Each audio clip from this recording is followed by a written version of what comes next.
This is Audrey. This is my Tuesday at noon lunchtime series. I started last week and I got some good feedback, so thank you so much. And so as I start, I don't think I said this last.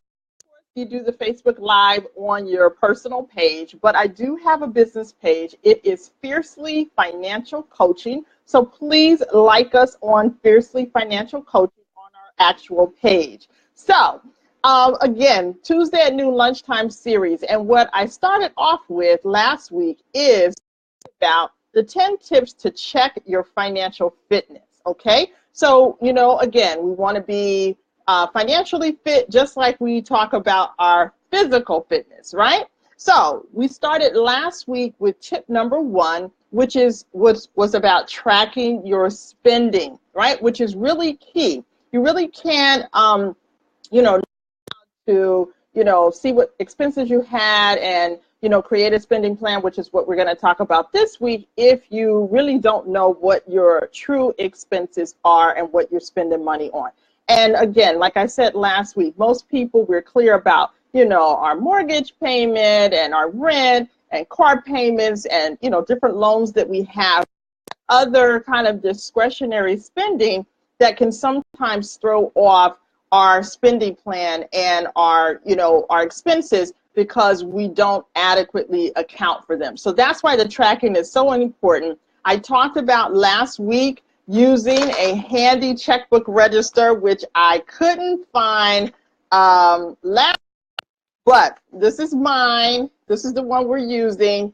And, you can do it by hand, or I also posted some information about some good spending tracking apps on my Fiercely Financial Coaching Facebook page. So check that out. So if you're more, need like the app thing, then, definitely look at quite a few good ones out there. So this week, tip number 2 is, do you have a realistic monthly spending plan and stick to it? So one of the things I want to talk about, in years past, we've heard a lot about budgeting, right? So keeping a budget. But, for many people, the whole idea of budgeting, meant, I can't have fun, I can't do the things that I can't buy the things that I want. And so really what you want to think about, you want to kind of do away with the fact that it's a budget. You want to focus on having a spending plan. And I say realistic, right? Because it needs to be realistic for you.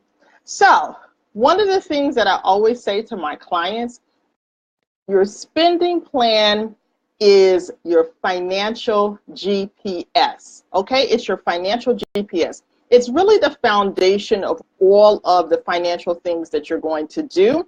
And it's really your roadmap for your finances, right? So just like if you were driving from New York to Washington, D.C. for the first time, you would use your GPS, or you would at least at minimum ask someone for directions, but you would never start out on that road trip without kind of having a sense of where you were going.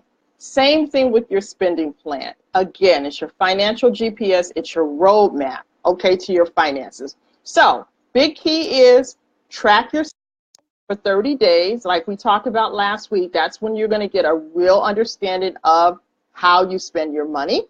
And then you're going to go into creating your spending plan. Okay, so you're going to everything, all of the expenses that you have. And hey, Greg, hey, family. So I have people checking in. Yeah, so you're going to then use that to create your spending plan, okay? And so when you look at your expenses and try to assess them, you want to put those in 3 categories. Non-negotiables. So non-negotiables, of course, will be things that you're not going to touch. You know that that's something that you're going to consistently do, and it's going to be at that amount. And so what you also want to do with the non-negotiables, most often those are going to be the things that you need to pay, the expenses that you need to pay. There could be some, wants in that space too, right? So for some people, and I use cable television as an example, for some people, having cable with all of the channels, that's a non-negotiable for them. Okay, so we know it's not a need, that's definitely a want, but it's something that they're committed to having at that. Okay, so if that's you, then you just hold on to that and you figure out what your non-negotiables are. Now, what I will say, particularly for those of you who might have some financial goals that you're trying to achieve, or maybe you find that, you know, money is a little tight, then you can't have all of your expenses in the non-negotiable category. You're going to have some of your, you're going to have to, you know, make some decisions there, okay? But you can have some things that you want as non-negotiable, all right? So that's important to remember.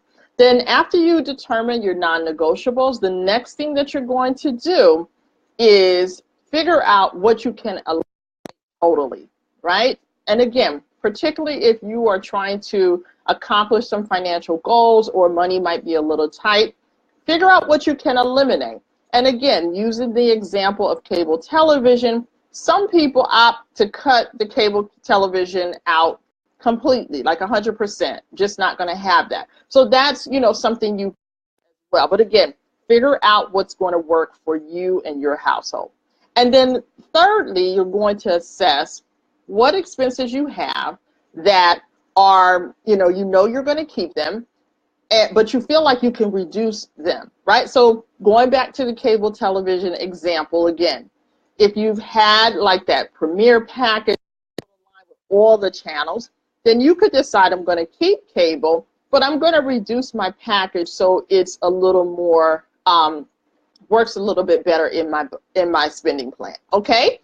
So that's what you can do. So I would also say with the spending plan, you do need, if you're in the household with other people, other adults, other children, right? Because children also, they might not make the decisions, but you know, what you're spending impacts them. So you want to first, you know, sit with the other adults in the household, work together on this spending plan, and then bring in the children and have them, you know, also talk through with them those expenses impact their lives as well. Particularly if you are thinking about eliminating or reducing any expenses that would impact them, okay? So you always want to figure out if you're eliminating something, you know, you want to be positive about it, and maybe it's necessary to do so, but you want to figure out how maybe look for some free alternatives that can kind of work, you know, help them to not feel like, you know, things are just being taken away and, you know, there's a challenge there. Okay, so little longer than last week, and hopefully this was great for everyone. Again, if you haven't done so, please like us on Facebook at Fiercely Financial Coaching. We will be back. I'll be back next week, 12 noon, with your Tuesday lunchtime series tips. So again, you can eat a little lunch, get a little financial tip, and you're good for the rest of the week. Have a great day. Bye-bye.